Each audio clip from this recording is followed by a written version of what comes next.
Hello everyone, welcome to my channel Deepo tutorial. हम यहां पर क्लास 10th मैथमेटिक्स का चैप्टर नंबर 7 का कोऑर्डिनेट जियोमेट्री पढ़ रहे हैं। और आज से पहले के लेक्चर्स के अंदर हम आपके मैथमेटिक्स के चैप्टर नंबर 7 की एक्सरसाइज 7.1 को पूरा कंप्लीट कर आए हैं। इसके बाद हमने देखा सेक्शन फार्मूला किस प्रकार से बनाया जाता है, सेक्शन फार्मूले के बनने के बाद उसके यूजेस क्या होते हैं, वह पाइथागोरस थ्योरम से किस प्रकार से कनेक्टेड है। और उससे पहले हम हमारा मेन फार्मूला डिस्टेंस फार्मूला सीख कर आए हैं और अब हमें सेक्शन फार्मूले पर आधारित क्वेश्चंस यहाँ पर कंप्लीट करना है। तो चलिए स्टार्ट करते हैं। आज के लेक्चर में हम सबसे पहले सेक्शन फार्मूला क्या होता है उसको थोड़ा सा रिवाइज में कर लेता हूं, थोड़ा सा रिवाइज आपको करवा देते हैं कि सेक्शन फार्मूला एक्चुअल में होता क्या है। सेक्शन फार्मूले के बारे में हमने ये पढ़ा कि कोई दो पॉइंट है आपके, एक पॉइंट आपका P है या आप इसे A मान लीजिए और इसे B मान लीजिए। ये दो पॉइंट आपको ग्राफ पेपर के ऊपर दिए गए हैं, इनके कोऑर्डिनेट भी आपको दिए गए हैं। इसके कोऑर्डिनेट मान लीजिए x1 y1 दिए हैं, इसके कोऑर्डिनेट आपको x2 y2 दिए गए हैं। इन दोनों पॉइंट A और B को विभाजित करने वाला, सेक्शन में करने वाला एक पॉइंट होगा। एक पॉइंट मान लीजिए यह P है, इस P पॉइंट ने इस AB लाइन के दो सेक्शन कर दिए या इस AB डिस्टेंस को दो सेक्शन में डिवाइड कर दिया, जिसके कोऑर्डिनेट x और y हम लेते हैं। तब हमें सेक्शन फार्मूला यह बताता है, सेक्शन फार्मूले से अर्थ है कि x और y P पॉइंट की लोकेशन, P पॉइंट की लोकेशन क्या होगी, P पॉइंट इस AB डिस्टेंस को किस भाग में विभाजित करेगा, किस सेक्शन में विभाजित करेगा। हमने उन सेक्शनों को नाम दिया M1 और M2। मान लिया कि यह आपका M1 रेशो M2 में इसे डिवाइड करता है, M1 रेशो M2 में इसे डिवाइड करता है। तब इस P पॉइंट के कोऑर्डिनेट x और y को कैसे फाइंड किया जाए, वह सेक्शन फार्मूला कहलाता है। तो हमने यहाँ पर सीखा, क्या सीखा था कि x जो है आपके दो कोऑर्डिनेट यहाँ पर रहेंगे, P पॉइंट के लिए एक x की वैल्यू और एक y की वैल्यू, तब वो कहलाएगा P पॉइंट का कोऑर्डिनेट पूरा। तो P पॉइंट के जो कोऑर्डिनेट है x और y, तो x की वैल्यू को हम लिखते हैं यहाँ पर m1x plus m2y m1x1 m1x2 और m2x1 अपान m1 प्लस m2 इस प्रकार से लिखा जाता है। यह आपकी x की वैल्यू लिखी जाती है। और इसी टाइप से y की वैल्यू में हम y का यूज़ करेंगे, तो m1 y2 plus m2 y1 अपान m1 प्लस m2। यह आपका y की वैल्यू दिखाता है, y की वैल्यू इससे फाइंड होती है और x की वैल्यू इससे फाइंड होती है। और x और y की वैल्यू निकलने के बाद आपको यह P पॉइंट प्राप्त हो जाता है। और यह P पॉइंट आपको दिखाता है कि आपकी जो लाइन थी, आपकी जो डिस्टेंस थी AB, उसको P पॉइंट ने किस रेशो में डिवाइड किया है, और वह रेशो आपका M1 रेशो M2 के फॉर्म में लिखा जाता है। तो यह हम सेक्शन फार्मूले के अंदर पढ़कर आए हैं। यह हमने अभी सेक्शन फार्मूले के अंदर पिछले लेक्चर के अंदर पढ़ा है और इस फार्मूले का यूज़ हमारी एक्सरसाइज 7.2 के अंदर होना है। तो यह हमारा था सेक्शन फार्मूला। अब हम एक छोटी सी आपको ट्रिक दिखाते हैं कि किस प्रकार से आप इस फार्मूले को याद रख सकते हैं। इस फार्मूले में भूल भुलैया बहुत होती है, क्योंकि यहाँ m1x2 प्लस m2x1 अपान m1 m2 इसको लिखना और उसके बाद दिए गए वैल्यू को इसके अंदर x2 x1 की पुट करना, इसमें कहीं ना कहीं कंफ्यूजन बहुत ज़्यादा होता है। तो हम इसको एक शॉर्ट ट्रिक से आपको दिखाते हैं कि फटाफट वैल्यू आप कैसे रख पाएंगे। जैसे आपने क्वेश्चन को देखा, आप फार्मूला लिख दीजिए, और फार्मूला नहीं लिखना, बनाना आता है तो भी आप फार्मूला बना देंगे फटाक से और लिख देंगे और उसकी वैल्यू फटाफट पुट कर देंगे और आपका 10 मिनट का काम 1 मिनट में ख़त्म हो जाएगा। तो चलिए वो ट्रिक मैं आपको दिखाता हूं कि क्या है वो ट्रिक, किस प्रकार से फार्मूला बनाया जाता है और किस प्रकार से उसमें वैल्यू पुट की जाती है। आप कहीं भी, आपको कहीं भी कोई वैल्यू दी तो वैल्यू आपकी m1 रहेगी, m2 रहेगी। इस प्रकार से लिख लीजिए। m1 m2 का आपको रेशो दिया रहेगा, जैसे इसके अंदर दिया है 3 1:1, तो यह आपका M1 M2 है, यह लिख लीजिए। आप इसको इस प्रकार से लिख सकते हैं X1 X2 और Y1 और Y2, ठीक है। यहाँ आपका X1 Y1 X2 Y2 और M1:M2 इस प्रकार से लिख लिया। इस प्रकार से लिखने के बाद हमें क्या करना है, x के लिए हमें फार्मूला बनाना है। तो x के लिए यदि फार्मूला बनाना है तो सबसे पहले हम इसे लेंगे और आपको कुछ नहीं करना है, यहाँ से उठ के आपको इससे मल्टीप्लाई करना है, M1 X2 plus M2 X1 upon M1 plus M2, ठीक है। यह सीधा सिंपल फार्मूला है। इस प्रकार से आप इसे अरेंज कर लीजिए। जो भी वैल्यू आती है आपकी M1 M2 की यहाँ रख लीजिए। यहाँ पर जैसे दी गई है 4 3, तो 4 - 3, तो यहाँ पर 4 और यहाँ पर -3 आ जाएगा, और 8 और 5 है तो यहाँ पर 8 आ जाएगा और यहाँ पर 5 आ जाएगा। मैं जस्ट इसी तरीके से आपको यह वाला क्वेश्चन सॉल्व करके दिखाऊंगा। तो आप यहाँ पर एक शॉर्ट ट्रिक समझ रहे होंगे। इसको x = लिखेंगे और y की वैल्यू निकालने के लिए आप इसको इन दोनों को और इन दोनों को यूज़ करेंगे। मतलब आप करेंगे यूज़ क्या, M1 M2 और यहाँ पर Y1 और Y2 को यूज़ करेंगे। सीधे से इसका मल्टीप्लाई इससे M1 Y2 plus M2 Y1 अपान M1 प्लस M2, इस प्रकार से आप इसे लिख सकते हैं। तो इस प्रकार से आप इसे लिख देंगे। ये हमारा एक शॉर्ट ट्रिक है इस फार्मूले को लिखने का और क्वेश्चंस को सॉल्व करने का। तो यह आपको ज़्यादा, क्योंकि ये एक तरह का माइंड मैप है, हमने अलग तरीके से इसे याद किया है, तो आपको ज़्यादा समय तक यह दिमाग में सेव रहेगा और आप इसे फटाफट कर भी जाएंगे।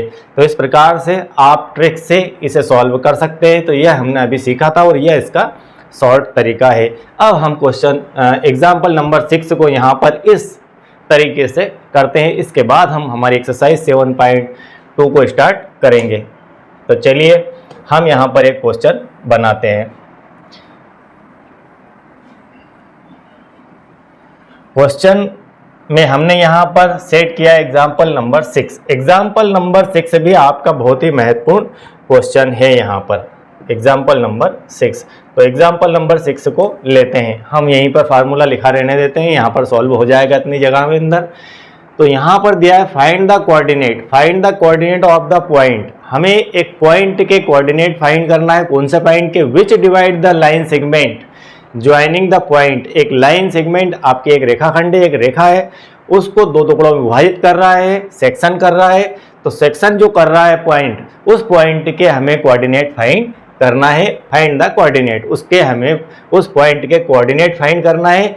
और जिस सेगमेंट की बात की जा रही है यहाँ पर, उस सेगमेंट के कोऑर्डिनेट दिए गए हैं दो पॉइंट के, 4 - 3 और 8 और 5, इस प्रकार से यहाँ पर दिए गए हैं। तो हम ले सकते हैं, मान लीजिए a है और a की वैल्यू है यहाँ पर 4 - 3, और हम ले लेते हैं b, ये हमारी लाइन सेगमेंट है, और 8 और 5 यह हो गई। और जो आपका पॉइंट है वह है P। हम हमेशा पॉइंट को P से, जो आपको सेक्शन में रहेगा, उसके कोऑर्डिनेट हम ले लेते हैं x और y, जो कि हमें फाइंड करना है। यह पॉइंट हमें फाइंड करना है। और क्या दिया गया है, रेशो दिया गया है। रेशो क्या दिया गया है, M1:M2 = 3:1।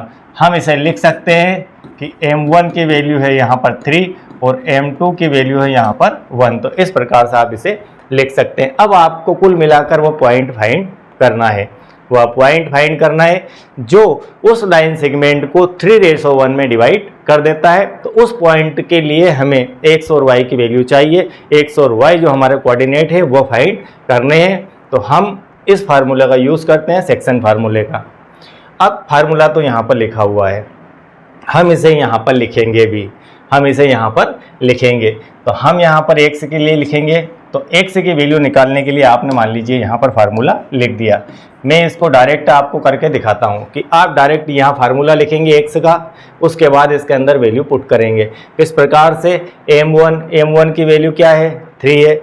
आप इसकी जगह कुछ ऐसा विचार कीजिए, ये 3 है, ये 1 है, ये M1 M2 की वैल्यू मैंने यहाँ पर रख दी। अब मुझे क्या रखना है, a की वैल्यू यहाँ पर है 4 और इसकी वैल्यू है यहाँ पर ए के लिए x1 y1, ये x1 y1, ठीक है। फिर हम x2 और y2 यह ले लिया हमने। यह लेने के बाद हम सीधे सीधे इसका मल्टीप्लाई इससे और इसका मल्टीप्लाई इससे, तो 3 × 8 प्लस 1 × 4 अपान 3 + 1, इस प्रकार से इसे लिख सकते हैं, 3 × 8 और 1 × 4। अब देखिए आप यहाँ पर m1 x2, यह आपका m1 x2 क्या है आपका, ये वाला, ये x2 है। आपको मैं यहाँ पर लिख भी देता हूँ इसकी, ये हमारा है x1 y1 और ये x2, ये y2, ये m1 और ये आपका m2। अब आप इसे मिलान कीजिए इस फार्मूले से, m1 x2 plus m2 x1, ठीक है, अपान m1 प्लस m2। क्लियर, यह वैल्यू ऑटोमेटिक पुट हो जाती है। आपको यहाँ पर संभावना कम हो जाती है गलती होने की, तो इस प्रकार से आप सॉर्ट फटाफट कर सकते हैं। तो x = 24 + 4 अपान 4, यहाँ पर होती है 28 अपान 4 इक्वल टू आ जाता है 7। तो x की वैल्यू फाइनली आपके पास आ जाती है 7। x की वैल्यू निकल कर आती है 7। इसी टाइप से आप y की वैल्यू निकालेंगे, तो y = y के लिए आप यह वाला इस 3 का सीधे से 5 से मल्टीप्लाई और 1 का सीधे से -3 से मल्टीप्लाई कर देंगे। तो हमने यहाँ पर 3 × 5 प्लस 1 × -3, तो 1 × -3 और अपान 3 + 1, इसे सॉल्व कर देते हैं। 5 दिया यहाँ पर 15 -3 अपान 4, यहाँ हो चुका है 12 अपान 4, तो y = हो चुका है 3। कुल मिलाकर y की वैल्यू आ जाती है यहाँ पर 3। हमारा फार्मूला यह है, हम यहाँ पर बीच में एक फार्मूला पुट करेंगे। पहले हम यहाँ फार्मूला लगाएंगे, यहाँ आपको लिखना है फार्मूला, यहाँ पर अगेन आपको लिखना है फॉर्मूला, उसके बाद आप पुट करेंगे। लेकिन मैंने आपको एक शॉर्ट ट्रिक यहाँ एग्जांपल में दिखाई है कि इस प्रकार से भी क्वेश्चन को सॉल्व किया जा सकता है। तो यहाँ पर हम 2 जगह फार्मूला लिखेंगे, लेकिन मैंने आपको एक नया फार्मूला बनाकर इसे सॉल्व करना दिखाया है। तो यहाँ पर x की वैल्यू 7 और y की वैल्यू 3 आ चुकी है। इसका अर्थ है कि हमें जो पॉइंट चाहिए था p, वह p आ चुका है। किस फॉर्म में आ चुका है, पहले हम 7 लिखेंगे, उसके बाद 3 लिखेंगे, तो हमें यह पॉइंट प्राप्त हो चुका है। हमें यह पॉइंट प्राप्त हो चुका है जो दिए गए लाइन सेगमेंट को 3:1 में डिवाइड करता है। उस पॉइंट की वैल्यू है 7.3, उस पॉइंट की वैल्यू है 7.3। चूंकि ये सारा कार्य ग्राफ पेपर पर हो रहा है, हम कोऑर्डिनेट जियोमेट्री पढ़ रहे हैं, तो हमें हर पॉइंट के लिए कोऑर्डिनेट चाहिए। कोऑर्डिनेट शर्त है कि उसकी दो तरफ से लोकेशन चाहिए, एक x एक्सिस से और एक y एक्सिस से, तब जाकर हमें वह पॉइंट प्राप्त होगा। तो उसके लिए हमें x और y की लोकेशन चाहिए। तो x और y हमें फाइंड करना होता है सेक्शन फार्मूले से। तो हमने इस प्रकार से सेक्शन फार्मूला कंप्लीट किया। अब हम हमारा क्वेश्चन देखते हैं। फाइंड द कोऑर्डिनेट, इसके अंदर भी हमें कोऑर्डिनेट फाइंड करना है।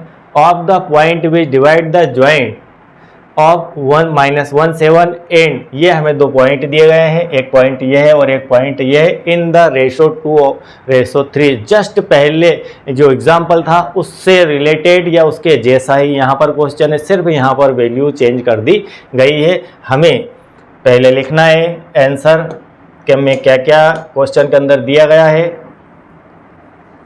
तो आंसर नंबर 1 हम क्वेश्चन के अकॉर्डिंग देखते हैं कि इसके अंदर गिवन डेट क्या क्या है। तो सबसे पहले हमें दिया गया है एक पॉइंट, हम मान लेते हैं A, उसकी कोऑर्डिनेट दी गई है -1 और 7। फिर अगेन हमें एक पॉइंट दिया गया है B, मान लेते हैं, इसकी कोऑर्डिनेट है 4 और -3। और इसके बाद एक जो पॉइंट है P, वह हमें फाइंड करना है। तो उस P पॉइंट पे हम मान लेते हैं x और y कोऑर्डिनेट, ठीक है। उसके बाद रेशो दिया गया है, रेशो m1 रेशो m2 = 2:3। 3। तो इससे हम ये पता कर सकते हैं कि m1 इक्वल टू 2 है और m2 इक्वल टू 3 है। इतना सब कुछ हमारे पास अवेलेबल है, इतना सब कुछ हमारे पास उपलब्ध है। यह हमारा A है, यह हमारा B है, यह हमें फाइंड करना है, यह दिया गया है, तो यह हमें फाइंड करना है Pxy। ठीक है, चलिए इसके बाद हम यहाँ पर फार्मूला अप्लाई कर देते हैं, करते हैं। फार्मूला हमारा है x equal to section formula है, हमें पॉइंट के वैल्यू देखना है। पॉइंट हमारा P है जिसके लिए हमें x और y की वैल्यू निकालनी है। तो x के लिए फार्मूला है हमारा m1 x2 plus m2 x1 upon m1 plus m2, यह हमारा फार्मूला है। यदि आप इसे शॉर्ट ट्रिक में करना चाहते हैं, जैसा कि हमने एग्जाम्पल में देखा था, आप उस ट्रिक को यूज़ करना चाहते हैं तो आप इस प्रकार से इसे लिखकर यूज़ कर सकते हैं। हम यहाँ पर इसे लिखते हैं, क्या लिखते हैं, हम सबसे पहले लिखते हैं -1 7, यह लिख लिया हमने। a की वैल्यू -1 7, इसके कोऑर्डिनेट लिख लिए। फिर b की लिख लिए 4 -3 और यहाँ पर m1 m2 लिख लिया 2 और 3। ठीक है, आपको 2 का 4 से मल्टीप्लाई करना है और इसका इससे करना है। यहाँ पर आपने सबसे पहले a की वैल्यू लिख ली, यह आपकी b की वैल्यू, यह आपकी m1 m2 की वैल्यू है। तो आप यहाँ पर सीधे सीधे बिना गलती के इस ट्रिक से रख सकते हैं 2 और 4। ये देखिए, हम इसे लिख देते हैं एक बार और। यह आपका m1 है, यह आपका m2 है, यह आपका x1 है, यह आपका y1 है, यह आपका x2 है, यह आपका y2 है। ठीक है, m1 x1 y1 m2 x2 y2 की लाइन आपके पास मिल रही है। अब आपको क्या करना है, 2 का 4 से मल्टीप्लाई, 2 इंटू 4 प्लस 3 का -1 से, तो 3 -1 अपान m1 प्लस m2 की वैल्यू m1 प्लस m2 मतलब 2 प्लस 3, तो 2 प्लस 3, तो x इक्वल टू 4 से 4 का 2 से मल्टीप्लाई 8 हुआ -3 अपान 5। तो यहाँ पर 8 में से 3 माइनस होता है तो बचता है हमारे पास 5 अपान 5, तो x इक्वल टू आ जाता है 1।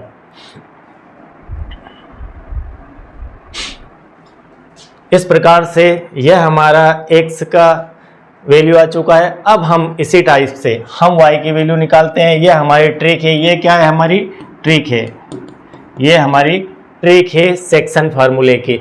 अब हम इसी ट्रिक का यूज़ करते हैं और हमने अब इन दोनों को यूज़ किया था। अब हम सीधे से इसका इससे मल्टीप्लाई और इसका इससे मल्टीप्लाई करके और y की वैल्यू लिख देते हैं। y का जो फार्मूला है हमारे पास, वो y का फार्मूला है m1 y2 plus m2 y1 अपान m1 प्लस m2। ठीक है, तो y इक्वल टू, अब आप सीधे से मल्टीप्लाई 2 का आपको -3 से करना है, 2 -3, तो 2 इंटू -3 प्लस, अब आपको करना है 3 का 7 से, तो 3 इंटू 7 अपान 2 plus 3 m1 plus m2।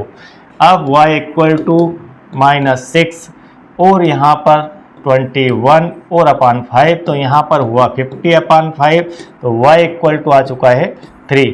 y की वैल्यू 3 आ चुकी है, x की वैल्यू 1 आ चुकी है। फाइनली हमें जो पॉइंट चाहिए वह है P पॉइंट, और P पॉइंट की वैल्यू x की 1 है और y की 3, तो यह हो चुका है 1 और 3। यह हमारा आंसर आ चुका है, यह हमारा आंसर आ चुका है। तो हमें फाइंड करना था पॉइंट के कोऑर्डिनेट, तो पॉइंट के कोऑर्डिनेट, फाइंड द कोऑर्डिनेट। तो हमने यहाँ पर कोऑर्डिनेट फाइंड कर लिए पॉइंट के, जो कि आपका एक ए ये मान लीजिए, बी ये, और इसका रेशो m1 m2 2 अपान 2 रेशो 3 था। तो इस प्रकार से हमें p की वैल्यू फाइंड हो चुकी है, p पॉइंट के कोऑर्डिनेट आ चुके हैं। अब हम इसके बाद नेक्स्ट क्वेश्चन नंबर 4 देखते हैं। हम यहाँ पर जितने भी वेरिएशन में क्वेश्चन है, जितने भी वेरिएशन के क्वेश्चन है, सारों को यहाँ पर कंप्लीट कर देते हैं। उससे बाहर कुछ भी नहीं जाना है। जो क्वेश्चन मैं आपको करवा रहा हूँ उन्हीं के आसपास आपको क्वेश्चन पूछे जाना है। सारे वेरिएशन उसके अंदर कवर आपके हो जाएंगे तो बिल्कुल आपको लोड लेने की आवश्यकता नहीं है। जो हम यहाँ पर कर रहे हैं पर इससे बाहर आप किसी भी एग्जाम के अंदर क्वेश्चन आपको देखने को नहीं मिलेगा। तो 7.2 का क्वेश्चन नंबर 4 है, फाइंड द रेशो। हमें यहाँ क्या फाइंड करना है, रेशो फाइंड करना। सबसे पहले प्रॉपर रीडिंग हमें क्वेश्चन की करना है कि क्वेश्चन हमसे क्या पूछ रहा है। Find the ratio in which the line segment join the point. हमें एक पॉइंट के कोऑर्डिनेट दिए गए हैं एंड ये इज डिवाइड बाय -1 एंड 6, इस प्रकार से कहा गया है हमें। तो हम यहाँ पर लिखते हैं हमारा आंसर नंबर 4। ठीक है, आंसर नंबर 4 है ये। हमें क्या क्या दिया गया है, हम एक पॉइंट मान लेते हैं पी पॉइंट। पी पॉइंट के कोऑर्डिनेट है -1 एंड 6, ये हमारा पी पॉइंट हो गया जिसने सेक्शन किया है लाइन सेगमेंट का। ठीक है, लाइन सेगमेंट का जिसने सेक्शन किया है वो पॉइंट हमारा पी है। और इसके बाद क्या दिया है हमें, हम मान लेते हैं इसके बाद ए के कोऑर्डिनेट -3 एंड 10 है और बी के इसी टाइप से कोऑर्डिनेट है 6 और -8। ये हमें ए और बी कोऑर्डिनेट की वैल्यू दी गई है। तो ए और बी जो पॉइंट है हमारे उसके कोऑर्डिनेट हमने लिख दिए। हमारा जो पॉइंट है सेक्शन पॉइंट उसके हमने कोऑर्डिनेट लिख दिए। अब हम फाइंड करने की तरफ चलते हैं कि फाइंड क्या करना, हमें फाइंड करना है रेशो। तो रेशो फाइंड करना है तो हमें कुल मिलाकर फाइंड करना है m1 रेशो m2, यह हमें फाइंड करना है। ठीक है, m1 रेशो m2 हमें फाइंड करना है और ये हमारा गिवन डेट में दिया गया है। अब हम फार्मूला हमारा सेक्शन फार्मूला है उसी को यूज़ कर लेते हैं। सेक्शन फार्मूला हमारा है x के लिए। अब यहाँ से ये जो p है इसके अंदर आपको क्लियरली हो रहा है कि यहाँ से x इक्वल टू -1 है एंड y इक्वल टू है 6। इस प्रकार से आप इसे देख सकते हैं। p के जो कोऑर्डिनेट होते हैं वे x और y में होते हैं। हम जनरली इस प्रकार से लिखते हैं, एक बार वो रिपीट कर लेते हैं। a b ये आपका p पॉइंट होता है। a और b को हम लिखते हैं x1 y1 और इसे लिखते हैं x2 y2 और p को लिखते हैं x एंड y। ठीक है, तो p जो पॉइंट है वही हमारा सेक्शन फार्मूले का पॉइंट है और उस सेक्शन फार्मूले के पॉइंट की कोऑर्डिनेट x और y है जिसकी वैल्यू हमें x इक्वल टू -1 और y इक्वल टू 6 दी गई है। तो हम x की जगह -1 और y की जगह 6 पुट करेंगे और इसका यूज सेक्शन फार्मूले में करेंगे। तो चलिए सेक्शन फार्मूला लगाते हैं। सेक्शन फार्मूला हमारा है x इक्वल टू क्या है, x equal to m1 x2 plus m2 x1 upon m1 plus m2। मैं शॉर्ट ट्रिक को यहाँ पर यूज़ करना ज़्यादा बेहतर समझता हूँ। शॉर्ट ट्रिक क्या है अपनी, शॉर्ट ट्रिक है m1 m2 लिख दिया। ठीक है, x1 x2 लिख दिया, यहाँ पर y1 और y2 लिख दिया। ठीक है, अब हम सीधे से इसका यूज़ करते हैं। x की जगह -1 है, ये -1 रख दिया। m1 का 6 से तो ये हो गया 6 m1, m2 का -3 से तो -3 m2 अपान m1 plus m2, m1 plus m2 ये यूज़ कर लिया हमने। तो -1 से हम इसका मल्टीप्लाई कर देते हैं तो -m1 और -m2 equal to 6m1 3m2। इस प्रकार से इसे हम सॉल्व कर सकते हैं। चलिए इसे यहाँ से सेपरेट कर लेते हैं। तो यहाँ पर है -m1 और यह आपका 6 इस तरफ आया तो 6m1 इक्वल टू इधर है आपका 3m2 और यह आपका एक m2 गया तो आपका ये प्लस m2 हो चुका है। अब इन दोनों को माइनस के कारण ऐड कर दिया तो -7m1 इक्वल टू -2m2 इस प्रकार से यहाँ आ चुका है। इसे और सॉल्व कर देते हैं तो -7m1 इक्वल टू -2m2, यह माइनस माइनस प्लस हुआ तो m1 अपान m2 निकालना है। तो यहाँ m1 के अपान में m2 ले आए और 2/7 होता है, यहाँ पर 2/7 तो हम इसे लिख सकते हैं कि m1 ratio m2 equal to 2/7, 2/7 आ चुका है। तो हमें क्या फाइंड करना था, हमें फाइंड करना था वही रेशो, वही रेशो फाइंड करना था, तो वह रेशो हमें मिल चुका है। मतलब आपको क्वेश्चन में ये पूछा गया था, आपको y का यूज़ ही नहीं करना पड़ा यहाँ पर कि ये आपका a है, ये आपका b है, ये आपका p है, और p पॉइंट के कोऑर्डिनेट हमें दिए थे, क्या दिए थे, -1 एंड 6 दिए हैं, और a के कोऑर्डिनेट हमें दिए गए थे 3 एंड 10, 3 एंड -3 एंड 10, और b के कोऑर्डिनेट दिए गए हैं हमें 6 एंड -8, और कहा गया कि आपका जो M1 और M2 है, P पॉइंट इस लाइन सेगमेंट को 2 पार्ट में डिवाइड करता है और उसका जो रेशो है वह आपको फाइंड करना है। तो हमने यहाँ पर M1 M2 का रेशो फाइंड कर लिया है। यदि आप एक सी की जगह y यूज़ करते तो भी आपको यहाँ पर रेशो आ जाता है, तो आप किसी एक को यूज़ करके रेशो फाइंड कर सकते हैं। तो इस प्रकार से आपका क्वेश्चन नंबर 4 यहाँ पर कंप्लीट हो जाता है। आई होप कि ये पूरी तरह से क्लियर हो गया होगा। सबसे ज़्यादा महत्वपूर्ण है यह आपकी ट्रिक। इस ट्रिक को आप बिल्कुल याद रखिए कि पहले आपको इसका इससे मल्टीप्लाई करना और इसका इससे करना, और सेकंड के लिए आप अगेन इसको ऐसा समझ सकते हैं कि M1 M2 लिख देंगे, और यहाँ पर 10 और यहाँ पर -8, फिर आप इसका इससे मल्टीप्लाई करेंगे और इसका इससे करेंगे और एक बार ऐसा करेंगे, तब आप सीधे सीधे यहाँ पर मल्टीप्लाई की पोजीशन में आ जाएंगे और फटाफट यहाँ पर कैलकुलेशन हो जाएगा। और यदि आप इसमें से M1 M2 की वैल्यू छांटने लगेंगे तो आपको समय ज़्यादा ख़राब हो जाएगा। इसलिए यहाँ पर यह ट्रिक, अमूमन मैं आपको ट्रिक कम ही बताता हूँ, ज़्यादा ट्रिक यूज़ नहीं करना चाहिए, लेकिन कहीं कहीं थोड़ा सा समय बचाने के लिए ट्रिक यूज़ करना चाहिए। चलिए नेक्स्ट क्वेश्चन देखते हैं, question number 5, find the ratio. इसके अंदर भी हमें रेशो ही फाइंड करना है। In which the line segment join, A की वैल्यू दी है, हम लिखते हैं यहाँ पर हमारा आंसर नंबर 5। ए दिया गया है, क्या दिया गया है, 1 एंड -5, ओके। बी दिया गया है, क्या दिया गया है, -4 एंड 5, ठीक है। Is divide by the X axis, ओहो एक्स एक्सिस की बात चल रही है, only x axis. Also find the coordinate of the point of division. अब यहाँ पर कहा जा रहा है कि जो लाइन सेगमेंट ए और बी दिया गया है वह एक्स एक्सिस के ऊपर डिवाइड हो रहा है। मतलब इस प्रकार से आपका कोई ग्राफ रहा है, या आपका वाई एक्सिस या आपका एक्स एक्सिस, और यहाँ पर ए और बी पॉइंट, या आपका ए पॉइंट और यह बी पॉइंट, और यहाँ पर कहीं उसने इंटरसेक्ट इससे किया है।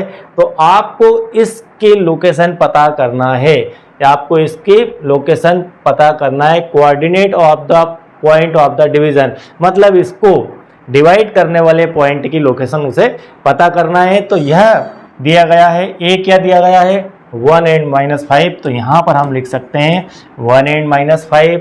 बी दिया गया है -4 और 5, यह दिया गया -4 एंड 5।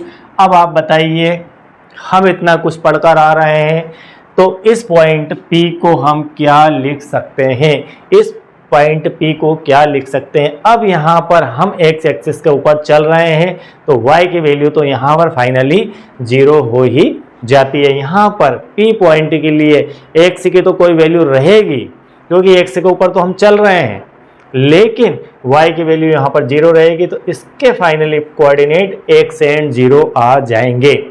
ये अब मोस्ट IMP क्वेश्चन इसीलिए अपने आप में हो जाता है कि इसके अंदर काफ़ी सारी बातों का समावेश दिया गया है कि आप समझ रहे हैं, यह आपका y एक्सिस है, यह आपका x एक्सिस है, और यह आपका क्वेश्चन है, और क्वेश्चन के अकॉर्डिंग उसका ये कॉन्सेप्ट है। ये क्या है, इसका कॉन्सेप्ट है, ये हमारा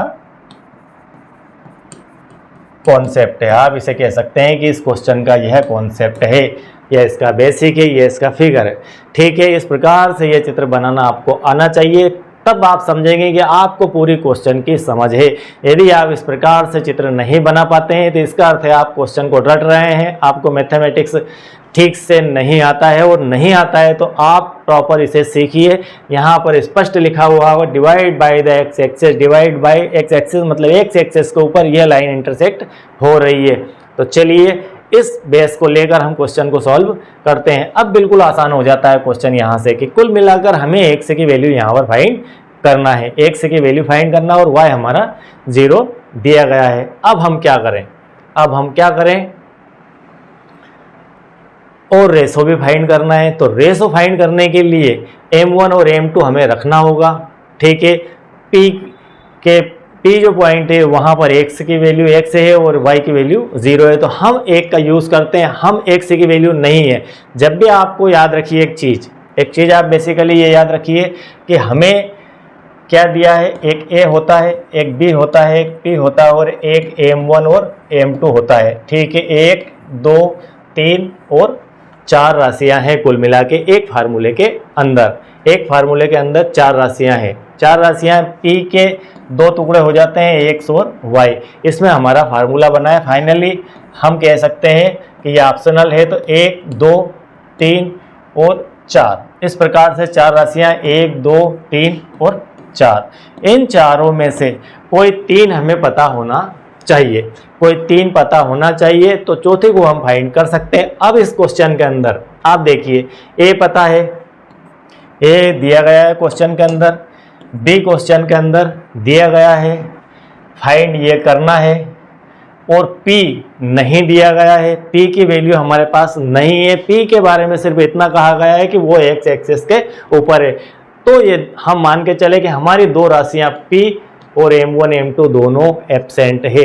तो इस परिस्थिति में आप कैसे फाइंड करेंगे m1 m2 को? आपको किसी भी इक्वेशन को सॉल्व करने के लिए दिए गए आपके वेरिएबल होते हैं, जितने भी वेरिएबल, उसमें से कोई एक वेरिएबल यदि एब्सेंट है तो आप बाकी उस वेरिएबल को फाइंड कर सकते हैं। और यदि 2 वेरिएबल हमारे एब्सेंट है तो हम लीनियर इक्वेशन तक पहुंच जाते हैं, कभी कभी क्वाड्रिक इक्वेशन तक पहुंच जाते हैं एक ही वेरिएबल से। तो हमें यहाँ पर 2 एब्सेंट है। अब आप देखेंगे ध्यान से कि इसके अंदर 2 एब्सेंट नहीं है, इसमें एक ही एब्सेंट है, खाली m1 m2।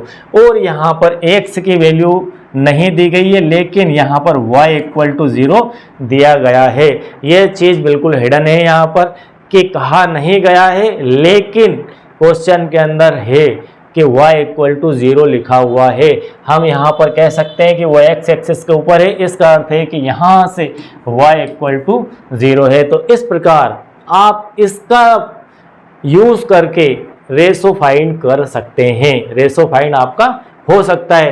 तो हमारे पास अब क्वेश्चन को सॉल्व करने का मोटिव मिल चुका है कि हमें ये एब्सेंट है और ये हमारा प्रेजेंट है। तो हम 4 में से कोई 3 राशियां हमें चाहिए, कोई 3 चाहिए, तो हम चौथे को फाइंड कर सकते हैं। तो चौथा वेरिएबल हमारा m1 m2 रहेगा, हम उसे फाइंड कर लेंगे। चलिए, इसमें इक्वेशन बन जाएगी और सॉल्व हो जाएगा। तो हम इसे लेकर आगे बढ़ते हैं। ये तो था हमारा इस क्वेश्चन का बेसिक, और आप इसे मोस्ट आईएमपी की श्रेणी में डाल लीजिए। और यदि लास्ट एरिया क्वेश्चन नहीं पूछा गया है तो इस एरिया क्वेश्चन आपसे पूछा ही जाएगा, क्योंकि यह ऑप्शनल रिपीट होता रहता है, रोटेट होता रहता है। चलिए शुरू करते हैं इस क्वेश्चन को। a दिया है पॉइंट, b दिया है और p जो दिया है उसे भी लिख देते हैं। p दिया है x और 0। आप इसको ऐसा समझते हैं, इसका अर्थ है यहाँ से कि y इक्वल टू 0 दिया गया है। y इक्वल टू क्या दिया गया है? 0 दिया गया है। चलिए यूज़ करते हैं। तो y बराबर m1 y2, m1 y2 plus m2 y1 अपान m1 plus m2। Value put कर देते हैं। वैल्यू पुट करने के लिए हम सबसे पहले हमारा ट्रिक की बॉक्स बनाते हैं। ट्रिक बॉक्स में ट्रिक लिख लेते हैं। ट्रिक ये हमारी कि हम स्टार्टिंग में m1 m2 लिखते हैं, तो यहाँ m1 m2 ले लिया, उसके बाद 1 और -5 लेते हैं, फिर यहाँ पर -4 और यहाँ पर 5 लेते हैं। अब हम फार्मूला यूज़ कर रहे हैं y के लिए, तो y के लिए फार्मूला यूज़ कर रहे हैं, तो हमें यहाँ पर इससे इसका मल्टीप्लाई और इससे इसका मल्टीप्लाई लेना होगा। तो y की वैल्यू क्या है? y की वैल्यू 0 है, ये हमने 0 रख दी, इक्वल टू m1 का मल्टीप्लाई है आपका 5 से, प्लस m2 का मल्टीप्लाई है -5 से, और यहाँ m1 प्लस m2 हम लिख देते हैं। ठीक है, m1 m2 हमें फाइंड करना और इसकी वैल्यू हमें नहीं दी गई है, और ये हमारा ट्रिक बॉक्स है। और 0 इक्वल टू, थोड़ा सिंप्लीफाई कर देते हैं, 5m1 plus minus plus minus minus हो चुका है, -5m2 अपान m1 प्लस m2, ऐसा हम इसे लिख सकते हैं। अब थोड़ा सा और सॉल्व कर लेते हैं, तो इसको यहाँ हम मल्टीप्लाई करते हैं 0 से, तो ये पूरा का पूरा हो जाता है 0 equal to 5m1 minus 5m2। हम 5m2 को इस तरफ लाते हैं तो ये प्लस का हो जाएगा 5m2 इक्वल टू 5m1, तो यहाँ पर m1 upon m2 equal to 1/1 आ जाएगा, क्योंकि 5/5 m का 5/5 से 5 कैंसिल होकर 1/1 के रेशो में आ जाएगा। कुल मिला के आपको जो रेशो है वह आ चुका है 1/1 का रेशो। अब क्या करना है, अब और क्या बच चुका है देखते हैं क्वेश्चन में। Find the ratio, ratio find हो चुका है। Which the segment joint A and B is divide the X axis, also find the coordinate, also find the coordinate. हमें ये कंप्लीट कोऑर्डिनेट फाइंड करना भी है, यह कंप्लीट कोऑर्डिनेट फाइंड करना है, मतलब एक्स की वैल्यू भी हमें यहाँ पर चाहिए। तो एक्स की वैल्यू निकालने के लिए हम फार्मूला यूज करते हैं, x equal to m1 x2 plus m2 x1 upon m1 plus m2। हम इस फार्मूले का यूज यहाँ पर करते हैं। अब x इक्वल टू m1 का मल्टीप्लाई 4 से और m2 का 1 से, m1 का 4 से तो 4m1 हो चुका है, और यहाँ प्लस 1m2 अपान m1 प्लस m2। ठीक है, अब आपके पास m1 और m2 की वैल्यू दी गई है। हमें इससे पता है कि m1 इक्वल टू 1 और m2 इक्वल टू भी 1 है। हम दोनों की जगह 1 पुट कर देते हैं, तो x equal to 4 into 1 plus 1 upon 1 plus 1। ठीक है, तो x equal to 4 plus 1 upon 2, तो यहाँ आ चुका है 5/2। कहीं कोई गलती हुई हो तो देख लेते हैं, चेक कर लेते हैं। प्लस माइनस की गलती हुई है m1 का -4 से, तो यह हमारा -4 था। ठीक है, यह हमारा माइनस में चल रहा है, यह हमारा माइनस में चल रहा है, और कोई मिस्टेक नहीं। ठीक है, तो यहाँ पर बच जाएगा हमारे पास, फाइनली हम कह सकते हैं इसे -3/2। इस प्रकार से यह आ जाएगा -3/2। तो x की वैल्यू आ चुकी है, x equal to -3/2। Plus minus की गलती कैलकुलेशन में कहीं ना कहीं हो जाती है जल्दबाजी में। ठीक है, कोई बात नहीं। तो यहाँ पर x की वैल्यू आ चुकी है -3/2। तो यहाँ पर फाइनली हम कह सकते हैं कि हमारा जो कोऑर्डिनेट P है, हमारा जो कोऑर्डिनेट पॉइंट P है, उसके कोऑर्डिनेट -3/2 और 0 है, -3/2 और 0 है।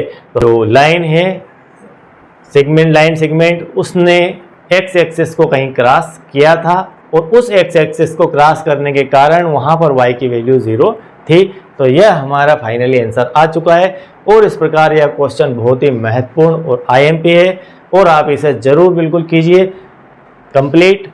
और सारा कॉन्सेप्ट और बेसिक मैंने यहाँ पर क्लियर आपको करवाया है, वो भी आप क्लियर रखिए। इसके बाद हम क्वेश्चन नंबर 8 को देखते हैं। क्वेश्चन नंबर 7, क्वेश्चन ये भी आपका मोस्ट IMP क्वेश्चन है।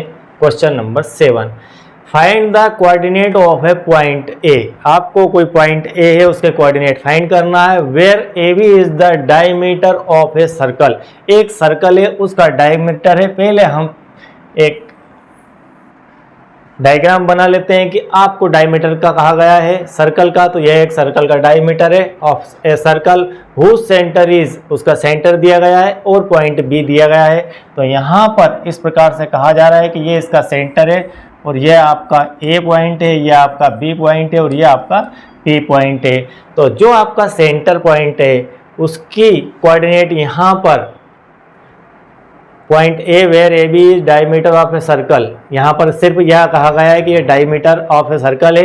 तो पी पॉइंट आपका सेंटर में, और इसके बाद एक सेंटर जो है उसके दिए गए हैं यहाँ पर 2 और -3 कोऑर्डिनेट, और उसके बाद बी पॉइंट के कोऑर्डिनेट दिए गए हैं आपको 1 और 4, इस प्रकार से कहा गया है। और हमें ए पॉइंट के कोऑर्डिनेट यहाँ पर फाइंड करना है। हम इसे जनरली मानते हैं x1 y1, ये हमारा x1 y1 होता है। तो ये हमें क्वेश्चन के अकॉर्डिंग हमने ये एक चित्र बनाया, एक माइंड मैप बनाया कि क्या क्वेश्चन में कहा जा रहा है। क्वेश्चन में ये कहा जा रहा है कि find the coordinate of A point A point के कोऑर्डिनेट आपको फाइंड करना है। और किस कंडीशन में है आपका क्वेश्चन कि where A B is the diameter, आपका ए बी एक डायमीटर है। हम समझते हैं कि डायमीटर हमेशा सर्कल में सेंटर में होता है। Of a circle whose centre is, centre के पॉइंट दिए गए हैं 2 और -3 और बी के कोऑर्डिनेट दिए गए हैं 1 और 4 और ए के कोऑर्डिनेट हमें फाइंड करना है। तो इस प्रकार यह हमारे क्वेश्चन की समझ है। हमने क्वेश्चन के अकॉर्डिंग यह चित्र बना लिया है। अब हम जानते हैं, क्या जानते हैं कि हमारा जो सेक्शन फार्मूला है उसमें हम x का यूज़ करते हैं।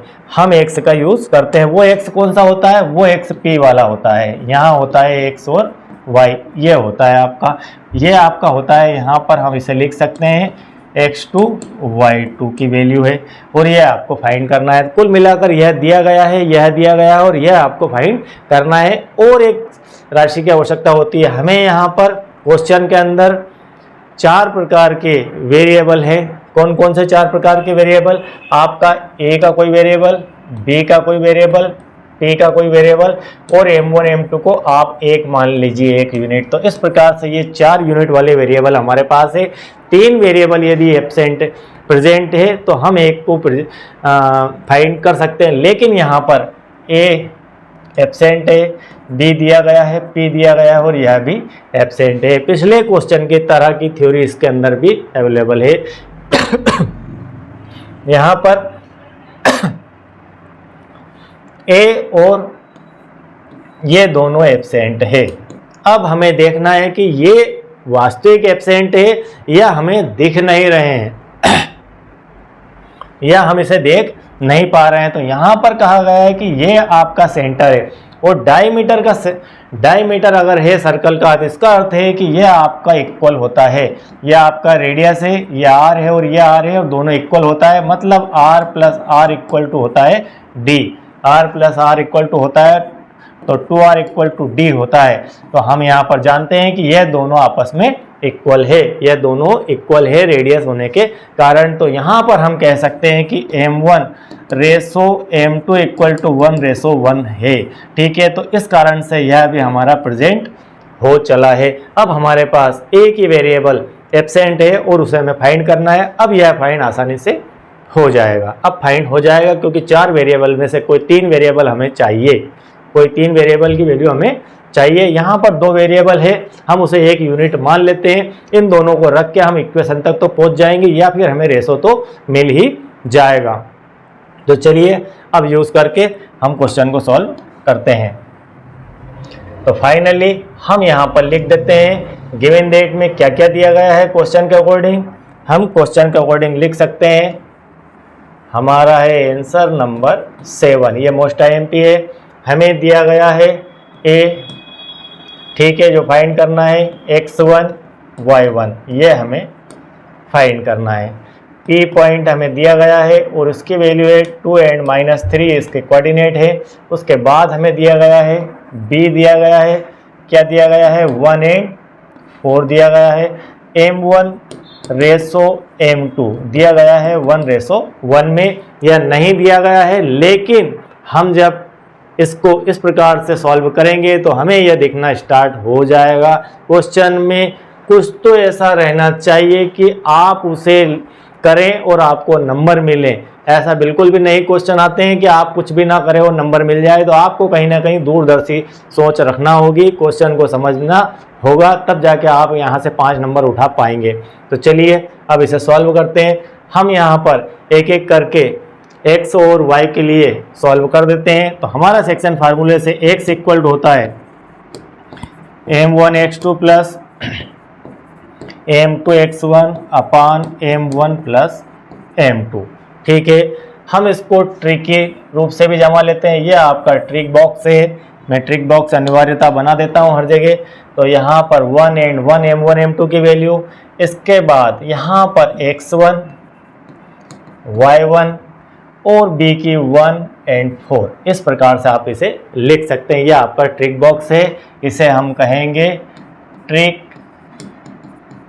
बॉक्स। यह आपका ट्रिक बॉक्स है। ठीक है, चलिए सॉल्व करते हैं। सीधे सीधे वैल्यू रखते हैं।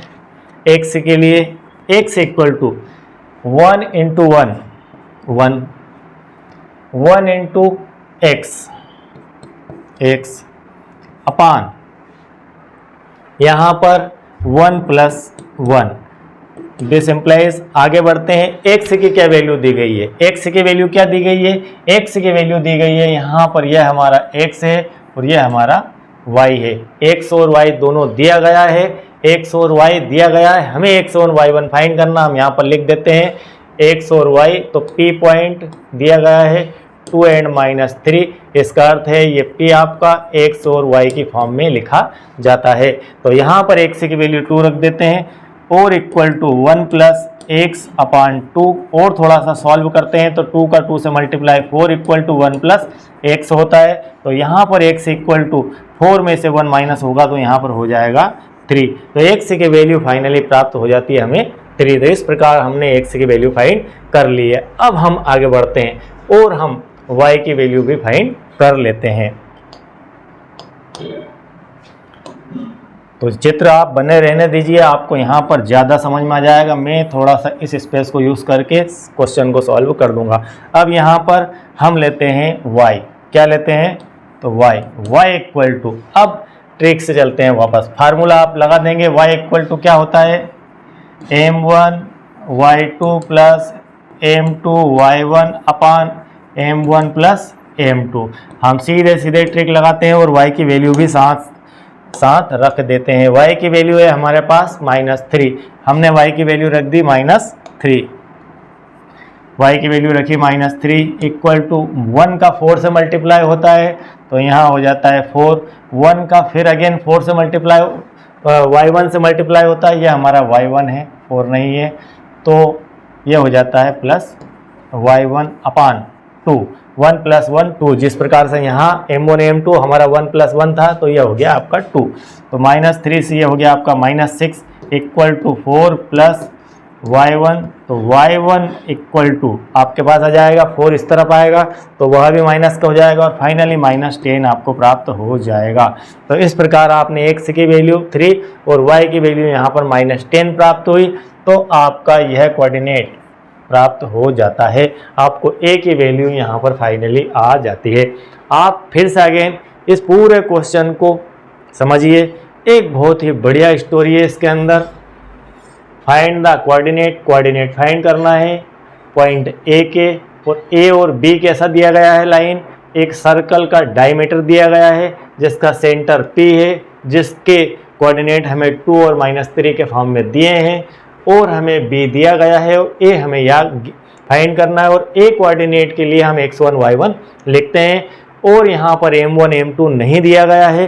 तो हम m1 m2 इस प्रकार से समझ सकते हैं कि एक डायमीटर का सेंटर जो होता है उसके दोनों तरफ रेडियस होती है और वह रेडियस आपस में इक्वल होती है। मतलब m1 और m2 दोनों इक्वल है, और m1 और m2 यदि इक्वल है तो उसे 1:1 में हम लिख सकते हैं। इसलिए हमारा m1 और m2 की वैल्यू 1:1 के कारण 1:1 हो जाती है। और हमने x की वैल्यू 2 पुट करके और फार्मूले में रख के 3 प्राप्त किया, और y की वैल्यू -3 रख के और बाकी सारी वैल्यू रख के, और ये आपका ट्रिक बॉक्स है जिसको आसानी से आप सॉल्व कर सकते हैं, और y की वैल्यू -10 आ जाती है। इस प्रकार हमारा क्वेश्चन नंबर 7 यहाँ पर कंप्लीट हो जाता है। अब हम चलते हैं हमारा next question number 8। If A and B are इसके कोऑर्डिनेट दिए गए हैं। ए और बी पॉइंट के क्या क्या दिया है? ए के लिए दिया है -2 और -2, बी के लिए दिया है +2 and -4 respectively. Find the coordinate of P such that AP equal to 3/7 AB। यहाँ पर यह क्वेश्चन भी बहुत ही महत्वपूर्ण क्वेश्चन है, बहुत ही IMP क्वेश्चन है। आप इसे IMP की श्रेणी में डाल लीजिए। बहुत ही महत्वपूर्ण क्वेश्चन है और कई बार पूछे गए हैं इस प्रकार के प्रश्न। And P lie on the line segment AB। अब आप इसे एक चित्र के माध्यम से सबसे पहले समझिए कि क्वेश्चन में क्या क्या कहा जा रहा है और हमें क्या क्या करना है। यहाँ पर कहा जा रहा है कि आपके पास एक लाइन सेगमेंट है इस प्रकार का, आप इसे कह दीजिए A, इसे कह सकते हैं B। A पॉइंट के कोऑर्डिनेट दिए हैं, क्या दिए हैं? A पॉइंट के कोऑर्डिनेट दिए हैं,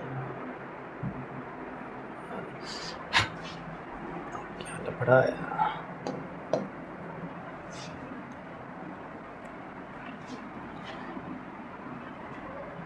2, -2 एंड -2। B पॉइंट के कोऑर्डिनेट दिए हैं 2 एंड -4। ठीक है, हमें A और B की स्थिति पता चल गई कि इनके कोऑर्डिनेट दिए गए हैं। और क्या कहा जा रहा है? Find the coordinate of P such that, यहाँ पर P पॉइंट है, कोई मान लीजिए यहाँ पर कोई पॉइंट है P, इसके कोऑर्डिनेट हम मानकर चलते हैं x और y दिया गया है। और क्या कहा गया है? एक रिलेशन दिया गया है, इस लाइन सेगमेंट के रेशो का रिलेशन दिया गया है।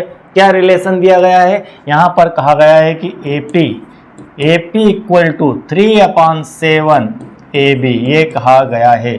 आप इसे ध्यान से नोट डाउन कर लीजिए। AP इक्वल टू 3/7 AB, ये एक रेशो दिया गया है। A से P इक्वल टू A से P को कहा गया है कि A से P की जो डिस्टेंस है वह 3/7 AB, कुल AB की डिस्टेंस का 3/7 पार्ट वह डिस्टेंस है। इस प्रकार का एक कंप्लीट रेशो बनाकर यहाँ पर दे दिया गया है। हम जनरली इसे M1 और M2 की फॉर्म में लिखते हैं, लेकिन यहाँ पर इस प्रकार का एक नए प्रकार का रेशो आपको बनाकर दिया गया है। अब हमें यहाँ पर कोऑर्डिनेट P पॉइंट के कोऑर्डिनेट x और y की वैल्यू फाइंड करनी है। तो P पॉइंट को फाइंड करने के लिए हमें क्या क्या चाहिए? सबसे पहले 4 हमारे वेरिएबल होते हैं, उन 4 वेरिएबल में से 1 और 1 2 हमें मिल गए, A और B दिया गया है। तीसरा हमारा M1 और M2 होता है, वो अगर पता है तो हम x और y की वैल्यू फाइंड यहाँ से कर देते हैं सेक्शन फार्मूला लगाकर। अब यहाँ पर हमें ना तो यह पता है ना हमारे पास रेशो है, तो हम किसी एक को पहले यहाँ पर फाइंड करेंगे। तो पहले से अर्थ हमें रेशो फाइंड करना होगा। M1 और M2 जब तक नहीं पता होगा तब तक आप इस क्वेश्चन को सॉल्व नहीं कर सकते हो, कोई अन्य तरीका नहीं होता सेक्शन फार्मूले के अलावा। तो हम M1 और M2 को सॉल्व करने के लिए दी गई ये इक्वेशन है, इसका सहारा लेते हैं। तो सबसे पहले क्वेश्चन के अकॉर्डिंग हम लिखते हैं गिवन दैट, क्या क्या दिया गया है। आंसर नंबर, ये तो हमारी क्वेश्चन की भूमिका थी, जो हमारा इंट्रोडक्शन था कि हमने उसको समझा क्या क्या दिया गया है। तो हम यहाँ पर लिखेंगे गिवन दैट, क्या क्या दिया गया है। दिया ये गया है कि आपको जो पॉइंट A है वह दिया गया है -2 और -2 के रूप में। यह आपका एक पॉइंट हो गया, इसके कोऑर्डिनेट हो गए। फिर आपको दिया गया है B, और B के कोऑर्डिनेट हैं 2 एंड -4, यह भी दिया गया है। ठीक है, P, और इसके बाद एक रेशो दिया गया है। क्या रेशो है? कि AP इक्वल टू 3/7 AB, यह भी आपको दिया गया है। और आपको फाइंड क्या करना है? आपको फाइंड करना है, मैं यहीं पर लिख देता हूँ PXY, यह आपको फाइंड करना है। ठीक है, ये क्वेश्चन के अकॉर्डिंग हमने ये निकाल लिया, और क्वेश्चन के अकॉर्डिंग ही हमने यहाँ पर एक डायग्राम भी तैयार कर लिया है समझ के लिए कि इस प्रकार का डायग्राम हमारा बनता हुआ दिख रहा है। अब हम इस इक्वेशन का यूज़ करते हैं जो रिलेशन हमें दिया गया है, AP इक्वल टू 3/7 AB। अब इसे हम समझते हैं। हम AP इक्वल टू 3/7 AB को और कैसे समझ सकते हैं? हम इसे लिख सकते हैं, क्या लिख सकते हैं कि BP, क्या लिख सकते हैं? BP, देखिए आप इसके अंदर BP, B से P को क्या लिखा जा सकता है? B से P को लिखा जा सकता है कि AB में से हम AP माइनस कर दें। AB में से यदि हम AP को माइनस कर दें, AB के अंदर से यदि AB के अंदर से AP को माइनस कर दें तो वैल्यू हमें मिल जाएगी B से P की। ठीक है, ऐसा हम क्यों कर रहे हैं? क्योंकि इस इक्वेशन का यूज़ करना है हमें और AB के लिए यूज़ करना है, तो हम पूरे को एक ही फॉर्म में चेंज कर देते हैं। तो यहाँ पर हम लिख देते हैं AB, और AP की जो वैल्यू है वो पुट करना है। तो ए पी की वैल्यू यहाँ पर दी गई है 3/7 ए बी, तो 3/7 ए बी ये हमने लिख लिया। अब इसको सॉल्व करते हैं। यहाँ हमारा बी पी चल रहा है और बी पी बढ़ भी रहा है। अपान 1 है, एलसीएम ले लेते हैं, यहाँ पर होता है एलसीएम 7, तो 7 A B minus 3 A B इस प्रकार से लिख लिया। अब सॉल्व करते हैं, तो बी पी इक्वल टू 7 में से 3 ए बी यहाँ से माइनस होते हैं, तो बचते हैं 4 ए बी अपान 7। तो B P equal to 4/7 A B.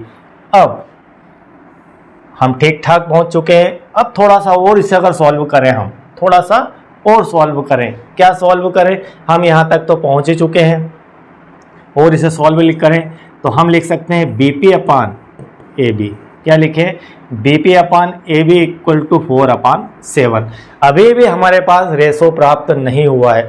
अब हम कहाँ पर पहुँचे हैं, अब हम यहाँ पर पहुँचे हैं कि हम अगर इसे लिखना चाहें फाइनली इसके हिसाब से लिखना चाहूँ मैं, तो हम लिख सकते हैं। हम यहाँ पर पेन चेंज करके लिख देते हैं, बिल्कुल क्लियर आपको स्पष्ट दिख जाएगी ये बात कि मैंने क्या लिखा है। तो बी पी इक्वल टू 4 और ए बी इक्वल टू यहाँ पर 7 आ चुका है। क्या आ चुका है, ए बी इक्वल टू 7 और बी पी इक्वल टू 4। अब आप फिर से इस डायग्राम की तरफ आइए। यहाँ पर ए से बी की डिस्टेंस 7 है, ए से बी की डिस्टेंस 7 यूनिट है और बी से पी की यूनिट डिस्टेंस है 4 यूनिट। ये पूरी आपकी 7 यूनिट है। यहाँ से यहाँ तक की आपकी 7 यूनिट है और यहाँ से यहाँ तक की डिस्टेंस है 4 यूनिट। तो यह डिस्टेंस आपकी कितने यूनिट बच जाती है, तो यह डिस्टेंस आपकी हो जाती है 3 यूनिट। ये पूरी 7 है और यह आपकी 4 है, तो यह यूनिट आपकी ए से पी की बच जाती है 3 यूनिट। तो हम यहाँ पर फाइनली लिख सकते हैं इन दोनों के हिसाब से, इन दोनों के हिसाब से मैं अगर यहाँ से लिखना चाहूँ, इन दोनों को यूज़ करते हुए लिखना चाहूँ, तो मैं लिख सकता हूँ कि यदि ए बी इक्वल टू 7 हो, बी पी इक्वल टू यदि 4 हो, तो देन हम लिख सकते हैं ए से पी की वैल्यू, ए से पी इक्वल टू 3 यूनिट आ जाएगी। 3 यूनिट आ चुकी है। कुल मिलाकर हमें जो रेशो चाहिए था, अब यहाँ पर है 3, अब इसकी वैल्यू आ चुकी है 3 और इसकी आ चुकी है 4। कुल मिलाकर हमारा जो रेशो है वो आ चुका है 3:4। कुल मिलाकर हम यहाँ पर पहुँच चुके हैं M1 ratio M2 equal to 3:4 में। ठीक है, ये हमें प्राप्त हो चुका है। इस इक्वेशन का यूज़ करके हम रेशो को फाइंड कर चुके हैं। अब हमारे पास कोई बड़ी बात नहीं बचती है, रेशो आ चुका है, मतलब अब आप x और y की वैल्यू आराम से फाइंड करके p पॉइंट को फाइंड कर सकते हैं। तो अब हम यहाँ से चित्र को क्लियर करते हैं और यहाँ पर हम लिखते हैं ट्रिक बॉक्स हमारा। अब हम बना लेते हैं एक ट्रिक बॉक्स। हम पेन एक और यूज़ कर लेते हैं यहाँ पर आपके लिए ट्रिक के लिए। ये हम बनाते हैं एक आपके लिए ट्रिक बॉक्स, इसे कहेंगे ट्रिक बॉक्स। ठीक, सबसे पहले 3 और 4 लिखेंगे, लिख लिया 3 और 4। अब हमें a के कोऑर्डिनेट -2 एंड -2, b के कोऑर्डिनेट 2 एंड -4 यह लिख लिया हमने। अब हम सॉल्व कर देते हैं फटाफट, यहाँ से हम इसे आप क्लियर कर देते हैं। यह आपका बेसिक था और मैंने पूरा बेसिक आपको यहाँ पर क्लियर करवा दिया है। अब आप फाइनली आंसर की तरफ चलिए। हम पहले x को यूज़ करते हैं, x की वैल्यू फाइंड करते हैं। x के लिए 3 का 2 से मल्टीप्लाई हुआ, कितना हो जाता है 6 हो जाता है। 4 का -2 से मल्टीप्लाई हुआ तो यहाँ होता है -8। ठीक, अपान इन दोनों का टोटल 7, फाइनली आ जाता है -2/7। तो x की वैल्यू फाइनली प्राप्त होती है -2/7। इस प्रकार आप x की वैल्यू फाइंड कर सकते हैं, या आपकी x की वैल्यू आ चुकी है। अब आपको वैल्यू फाइंड करनी है y की। हमने पहली बार में इसका इससे मल्टीप्लाई किया और इसका इससे मल्टीप्लाई, 4 × 2 6, 4 × -2 -8 अपान M1 + M2 3 + 4 7। ठीक, इसी टाइप से अब हमें सेकंड यूज़ करना है। हम वाइट पेन से इसे निशान लगा देते हैं। 3 का मल्टीप्लाई करना इससे और 4 का मल्टीप्लाई करना -2 से। सेम कंडीशन, इन दोनों को यहाँ से हटाकर इन दोनों को रख दीजिए।